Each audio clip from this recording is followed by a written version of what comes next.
இனியவர்களே வணக்கம். திருவழிபாட்டு திருவிவிலிய வாசிப்பிற்கு உங்களை அன்போடு வரவேற்கிறேன்.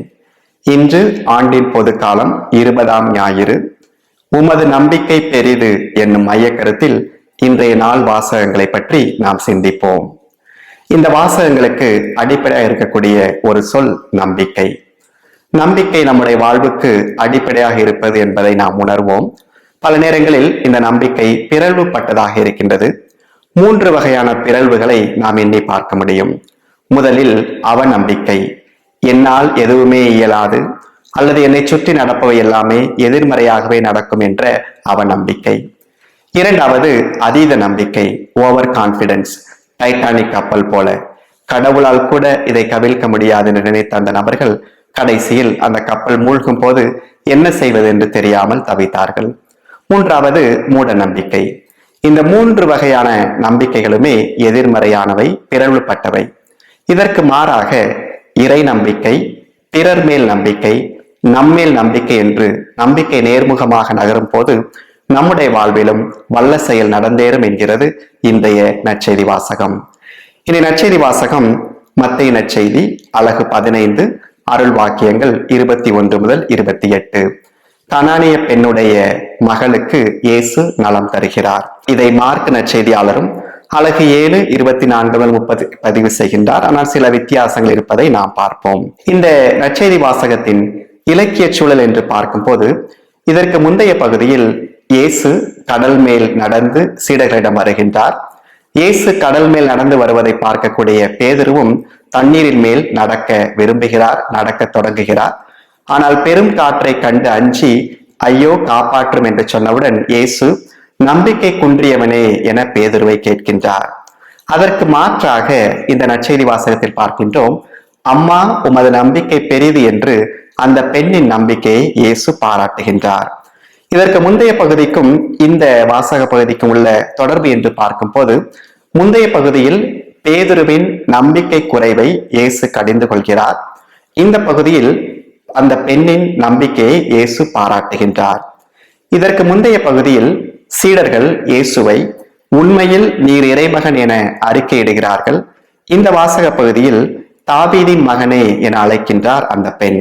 தாவீதின் மகனே என்ற கிறிஸ்தியல் தலைப்பு, கிறிஸ்டலாஜிக்கல் டைட்டில் மத்தேயு நற்செய்திக்கு மிகவும் முதன்மையானது. ஏனென்றால் மத்தேயு நற்செய்தியாளர் தன்னுடைய நற்செய்தியின் தொடக்கத்திலேயே ஆபிரகாமின் மகனும் தாவீதின் மகனுமான இயேசு கிறிஸ்துவின் தலைமுறை அட்டவணை என்று நற்செய்தியை தொடங்குகிறார். தாவீதின் மகனே என்ற இந்த கிறிஸ்தியல் தலைப்பு யூதர் ஒருவரிடமிருந்து அல்ல, மாறாக புறவினத்து பெண்ணிடமிருந்து வருவதாக மத்தேயு நற்செய்தியாளர் பதிவு செய்வது இன்னும் நமக்கு ஆச்சரியம் தருகின்றது. இதற்கு முந்தைய பகுதியில் இயேசு கடல் மேல் நடந்து வருகின்றார். கடலில் தண்ணீரின் மேல் நடத்தல் என்பது பேய்களின் மேல் அதிகாரம் கொண்டவராக இயேசுவை முன்மொழிகின்றது. ஏனென்றால் இஸ்ராயல் மக்களை பொறுத்தவரையில் கடல் என்பது பேய்கள் வாழக்கூடிய இடமாக அவர்கள் கருதினார்கள். அதன் பின்புலத்தில் பார்க்கும்போது இந்த பகுதியிலும் இயேசு பேய் பிடித்த பெண்ணுக்கு நலம் தருகின்றார். இதுதான் இந்த வாசகத்துடைய இலக்கிய சூழல். இந்த நிகழ்வு எங்கே நடக்கிறது என்று பார்க்கும்போது தீர் சீதோன் பகுதி, அதாவது இயேசு அக்கறைக்கு வருகின்றார். அக்கறையில் தீர் சீதோன் என்ற நகரங்கள் இருக்கின்றன. இவை பெனிசிய நகரங்கள். இந்த நிகழ்வை பற்றி எழுதக்கூடிய மார்க் நற்செய்தியாளர் இந்த பெண்ணை அறிமுகம் செய்யும் போது சிறிய பெனிசிய இனத்தவர் என சொல்கிறார். ஆனால் மத்தேயுவோ கனானிய பெண் என சொல்கிறார். கனானியர் என்பவர்கள் இஸ்ராயல் மக்களுக்கு எதிரிகளாக கருதப்பட்டார்கள். முதல் ஏற்பாட்டில் வளமை வழிபாடு கொண்டிருந்தவர்கள். அவர்களை நினைவு கூறுவதன் வழியாக மத்தேயு நற்செய்தியாளர் ஒரு கான்ட்ராஸ்ட் எஃபெக்டை உருவாக்குகிறார். அதாவது யூதர்களாகிய நாம் இயேசுவை நம்பாமல் இருக்கிறோம், புறவினத்தார்கள் இயேசுவை நம்பி அறிக்கையிட்டார்கள் என்ற ஒரு கான்ட்ராஸ்ட் எஃபெக்டை அவர்களுக்கு உருவாக்க விரும்புகின்றார். இந்த நற்செய்தி வாசகத்துடைய வரலாற்று சூழல் என்று பார்க்கும் போது மத்தேயு நற்செய்தியாளருடைய குழுமத்தில் உள்ள ஒரு பிரச்சனையை நாம் ஊகிக்க முடிகின்றது. நாம் ஒன்றை நினைவில் வைத்துக் கொள்ள வேண்டும். நற்செய்தியாளர்கள் இயேசு தொடர்பான நிகழ்வுகளை தம்முடைய குழுமத்திற்கு ஏற்றாற் போல அமைத்து எழுதுகிறார்கள். அந்த வகையில் மத்தேயு நற்செய்தியுடைய குழுமத்தின் 2 கேள்விகள். முதல் கேள்வி என்னவென்றால், புறவினத்தாரை நம்முடைய குழுமத்தில் சேர்த்துக் கொள்ள முடியுமா? ஏனென்றால் மத்தேயு நற்செய்தியாளர் பெரும்பாலும் தன்னுடைய நற்செய்தியை யூத கிறிஸ்தவர்களுக்கு, யூதர்களாக இருந்து கிறிஸ்தவர்களாக மாறியவருக்கு எழுதுகிறார். அப்படிப்பட்ட நபர்கள் புறவினத்தார்கள் கிறிஸ்தவ குழுமத்தில் இணையும் போது எப்படி அவர்களை எதிர்கொள்வது? இது முதல் கேள்வியாக இருந்தது. இரண்டாவது, பிள்ளைகளுக்கு உரிய உணவை எடுத்து நாய்க்குட்டிகளுக்கு போடுவது முறை அல்ல என்று இங்கே சொல்கிறார் இயேசு. இஸ்ராயல் மக்கள் தங்களை கடவுளின் பிள்ளைகள் என கருதினார்கள். பிள்ளைகளுக்குரிய நிலையில் தாங்கள் கடவுளுக்கு நெருக்கமாக இருப்பதாக அவர்கள் உணர்ந்தார்கள். அவர்கள் நடுவே மத்தேயு நற்செய்தியாளர் புதிய நெருக்கத்தை பற்றி பேசுகிறார். உடன்படிக்கை சார்ந்த நெருக்கம் மட்டுமல்ல, நம்பிக்கை சார்ந்த நெருக்கமும் சாத்தியம். அந்த நம்பிக்கை சார்ந்த நெருக்கத்தின் அடையாளமாக இந்த புறவினத்து பெண் இருக்கின்றார். மேலும் மார்க் நற்செய்தியாளர் நாய்களுக்கு போடுவது என்று சொல்வதை மத்தேயு நற்செய்தியாளர் கொஞ்சம் மாற்றி நாய்க்குட்டிகளுக்கு போடுவது என மாற்றி எழுதுகின்றார். இங்கே நாய்கள் அல்லது நாய்க்குட்டிகள் என்பது புறவினத்தாரை குறிப்பதற்காக இஸ்ராயல் மக்கள் பயன்படுத்திய ஒரு சொல். மேலும் இந்த இடத்தில் இயேசுடைய சீடர்களுடைய பங்கேற்பை பார்க்கின்றோம். இயேசுடைய சீடர்கள் இயேசுவிடம் இந்த நிகழ்வை, வல்ல செயலை நகர்த்துமாறு கேட்கிறார்கள். ஆனால் மார்க் நற்செய்தியில் அப்படிப்பட்ட எதுவுமே விண்ணப்பம் நடைபெறவில்லை. இங்கே இயேசு அந்த பெண்ணுடைய நம்பிக்கையை பாராட்டுகின்றார். மார்க் நற்செய்தியில் அவர் பாராட்டுவதில்லை. 2 பதிவுகளின்படி இந்த வல்ல செயலானது தூரத்திலேயே நடத்தப்படுகிறது. அதாவது இயேசு நேரடியாக அந்த நபரை சந்திக்காமல் இங்கே வல்ல செயலை நடத்துகின்றார்.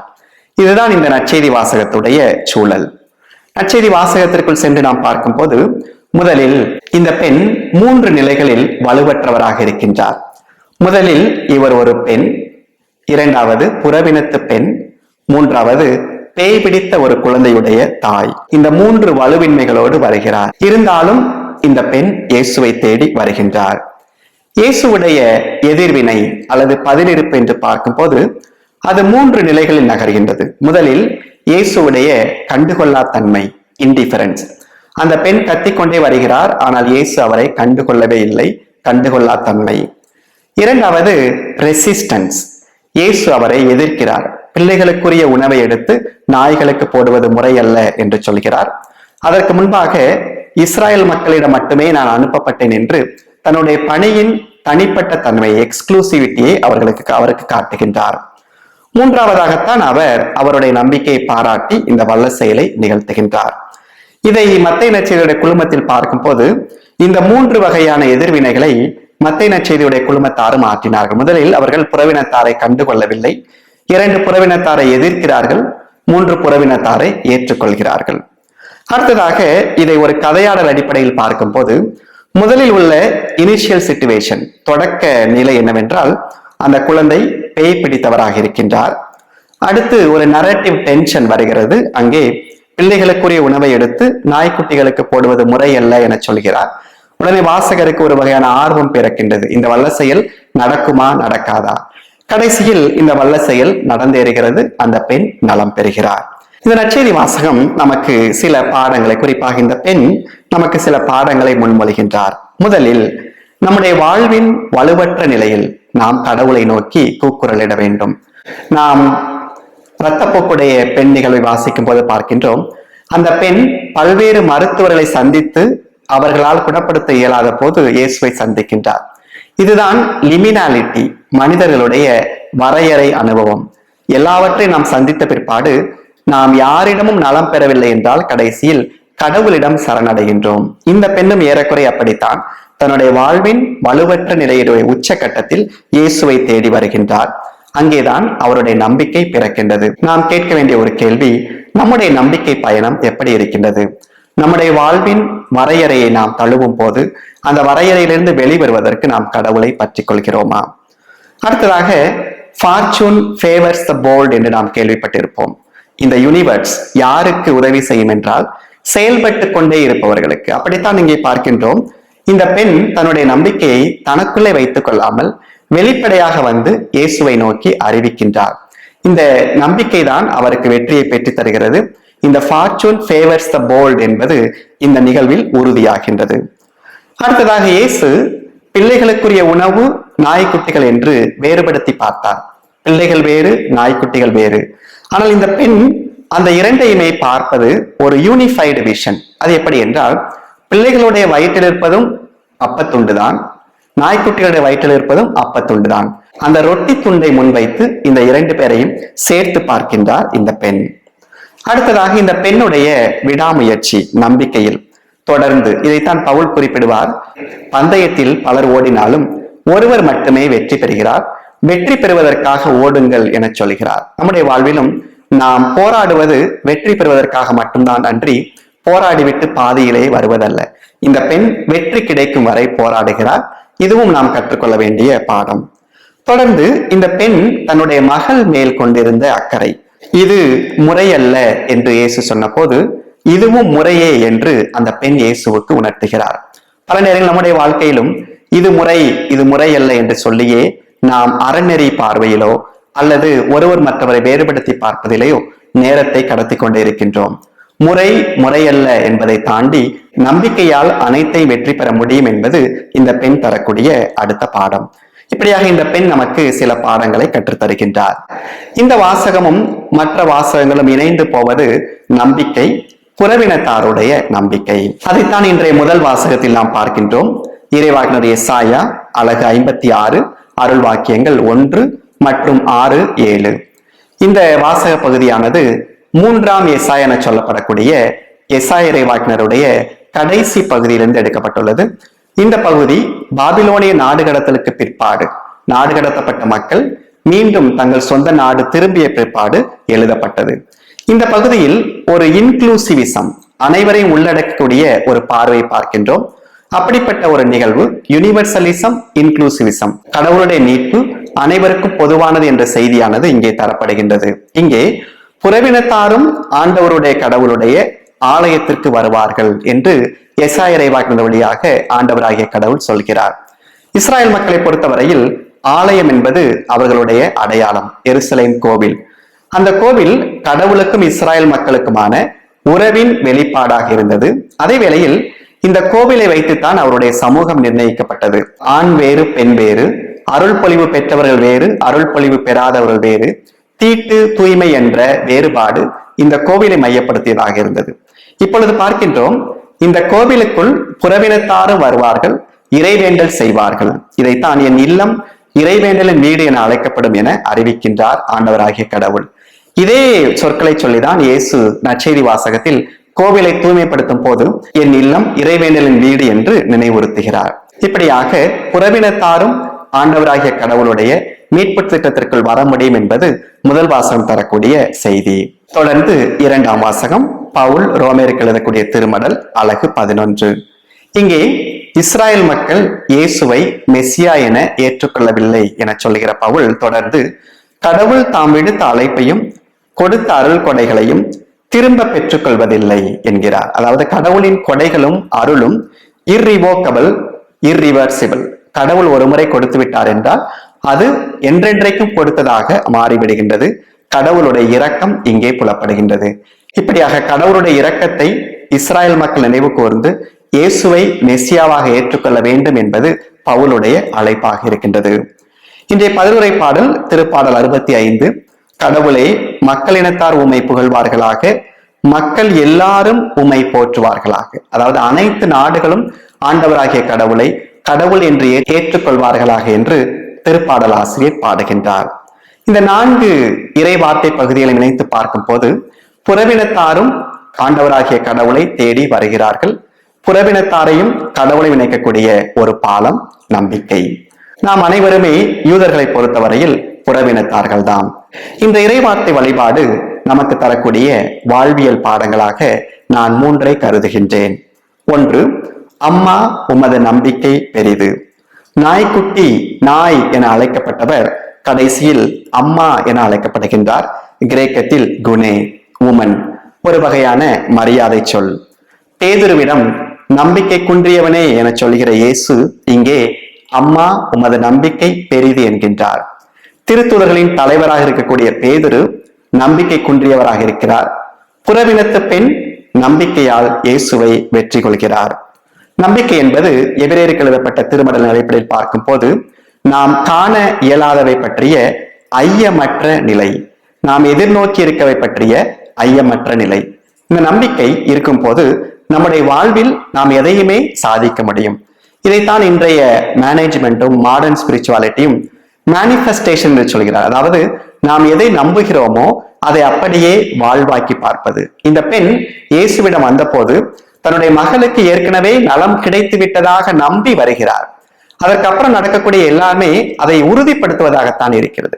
நம்முடைய வாழ்க்கையில பல நேரங்களில் இது நடக்குமா, நடக்காதா, கடவுள் செய்வாரா, செய்ய மாட்டாரா, என்னால் இயலுமா, இயலாதா என ஒரு மாதிரியான தயக்கத்திலே இருக்கின்றோம். தயக்கம் இருக்கிற இடத்தில் நம்பிக்கை இருப்பதில்லை.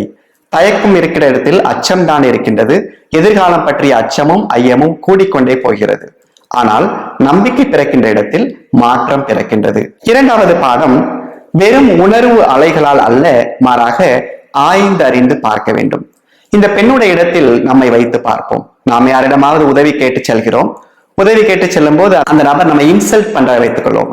நாய்க்குட்டி என அழைக்கிறாருன்னு நம்ம உடனே என்ன செய்வோம்? ஒரு உணர்வு பொங்குதலுக்கு உட்பட்டு அந்த இடத்துல இருந்து நாம் வந்து விடுவோம். தன்மானத்தை நாம் பெரிதாக கருதுவோம். ஆனால் இந்த பெண் உணர்வு அடிப்படையிலோ தன்மானம் அடிப்படையில செயல்படாமல் ஆய்ந்தறிந்து செயல்படுகிறார். அதாவது தனக்கு நடக்கக்கூடிய அனைத்தின் மேலும் ஆற்றல் கொண்டவராக இருக்கிறார். இதற்கு ஒரு ஸ்டாயிக் மாதிரி இந்த பெண் இருக்கிறார். நம் வாழ்வில நமக்கு நடக்கக்கூடிய நிகழ்வுகளை நாம் கட்டுப்படுத்த முடியாது. அடுத்தவர்கள் நம்மை நாய் என்று அழைத்தால் அதை கட்டுப்படுத்த முடியாது. அடுத்தவர்கள் நம்மை இழிவுபடுத்தினால் அதை கட்டுப்படுத்த முடியாது. ஆனால் அதற்கான எதிர்வினையை, பதிலிருப்பை, ரெஸ்பான்ஸை நம்ம கட்டுப்படுத்த முடியும். அதைத்தான் இந்த பெண் செய்கின்றார். அந்த பெண் தனக்கு நடக்கக்கூடிய அனைத்திலுமே இயேசுவுடைய கண்டுகொள்ளா தன்மை, இயேசுவுடைய நிராகரிப்பு, அனைத்திலுமே தன்னுடைய ஆற்றலை தற்காத்துக் கொள்கிறார் இந்த பெண். நாம நம்முடைய வாழ்வில் நம்முடைய ஆற்றலை தற்காத்துக் கொள்ள வேண்டும். உறவு நிலைகள்ல பல நேரம் நம்ம பார்க்கிறோம், சின்ன சின்ன சொற்களால், சின்ன சின்ன செயல்களால் நீண்ட உறவை கூட நம்ம சில நேரங்கள் அதை வீணாக்கி விடுகிறோம். ஒரே ஒரு சொல் அனைத்து உறவுகளையும் தகர்த்து விடுகிறது. அதை நம்ம சில நேரங்கள்ல ஒரு பாராட்டு செய்யறோம். நான் தன்மானத்தோட செயல்பட்டேன் அப்படின்னு நம்ம நினைச்சு கொள்றோம். அதாவது எப்படி சொல்லுவாங்க அப்படின்னா, உறவை வளர்ப்பது என்பது ஒரு தென்னை மரம் வளர்வது போல, அது ரொம்ப நாட்கள் எடுக்கும். ஆனா அந்த உறவை குலைப்பது தேங்காய் விழுவது போல, ஒரு நொடியில அது விழுந்து முடிந்து விடுகிறது. ஏன் அப்படின்னா நம்முடைய உணர்வு பொங்குதலுக்கு உட்படுவதால். நம்ம பல நேரங்களில் இந்த அறிவை பயன்படுத்தாமல் இருக்கின்ற இன்டெலிஜென்ஸ். இந்த பெண் உணர்வால் அலைக்கழிக்கப்படவில்லை, மாறாக அறிவோடு செயலாற்றுகிறார். அறிவோடு செயலாற்றும் போது அனைத்தை நம்முடைய வாழ்வில் கட்டுக்குள் வைத்துக் கொள்ள முடியும். மூன்றாவதாக இந்த பெண் நமக்கு சொல்லிக் கொடுக்கக்கூடிய பாடம், டிஃபெண்ட் த வல்னரபிள். வலுவற்றவர்களை நாம் தாங்கிக் கொள்ள வேண்டும். இந்த பெண் தன்னுடைய குழந்தைக்காக, அவருடைய வலுவின்மைக்காக எதையும் செய்ய துணிகிறார். நம்முடைய வாழ்க்கையில இன்னைக்கு பார்க்கும் போது நிறைய வலுவற்ற நபர்களை சந்திக்கிறோம். பெண்களாக இருக்கலாம், குழந்தைகளாக இருக்கலாம், வீதியில் இருக்கக்கூடிய சிறுவர்களாக இருக்கலாம், பாதுகாப்பற்றவர்களாக இருக்கலாம், நம்முடைய உதவி தேவைப்படுவராக இருக்கலாம். இவர்களை நாம் பாதுகாக்கிறோமா? Protecting the vulnerable, protecting the needy. அவர்களை நாம் இன்சல்ட் பண்ணாம, அவர்களை தேவையில் இருப்பது போல நாம் நடத்தாமல், கண்டுகொள்ளா தன்மையில் நடத்தாமல் அவர்களை நாம் ஏற்றுக்கொள்கிறோமா என்பது கடைசி பாடம். என்னால் இந்த பெண் வேறுபடுத்தி பார்க்கவில்லை. பிள்ளைகள் வேறு, நாய்கள் வேறுதான். ஆனால் 2 பேருக்கும் இருக்கக்கூடிய பசி ஒன்று, 2 பேருக்கும் இருக்கக்கூடிய உணவு ஒன்று என்று அனைத்துமே இணைத்து பார்க்கிறார். அதே போல இந்த யூனிஃபைடு விஷன் இணைத்து பார்க்கும் போது நாம் யாரையுமே ஜாதி அடிப்படையிலோ, பாலின அடிப்படையிலோ, வயது அடிப்படையிலோ அல்லது பணத்தின் அடிப்படையிலோ, ஸ்டேட்டஸ் அடிப்படையிலோ நாம் வேறுபடுத்தி பார்க்க மாட்டோம். அனைவருக்குமே பசி எடுக்கும், அனைவருக்குமே சாப்பாடு தேவை, அனைவருமே ஒன்றுதான் என்ற ஒரு யூனிஃபைடு விஷன் பிறக்கும். அப்படி பிறக்கும் போது நாம் அனைவரையுமே காப்பாற்ற முடியும், வலுவற்றவர்களுக்கு துணை நிற்க முடியும். பிரியமானவர்களே, இன்றைய நாளில் நம்பிக்கை என்ற ஒற்றை சொல்லை நாம் பாதுகாத்துக் கொள்வோம். அம்மா, உமது நம்பிக்கை பெரிது என்று கனானிய பெண்ணிடம் சொன்ன இயேசு நம்மையும் பார்த்து உமது நம்பிக்கை பெரிது என்று சொல்கிறார். இந்த நம்பிக்கை நம்முடைய வாழ்விலும் மற்றவருடைய வாழ்விலும் வல்ல செயல் நிகழ்த்தக்கூடியது. இந்த நம்பிக்கையை நாம் செயல்பாடாக மாற்ற முன்வருவோம். இறைவன் நம்மை ஆசீர்வதிப்பாராக. ஆமென். நன்றி.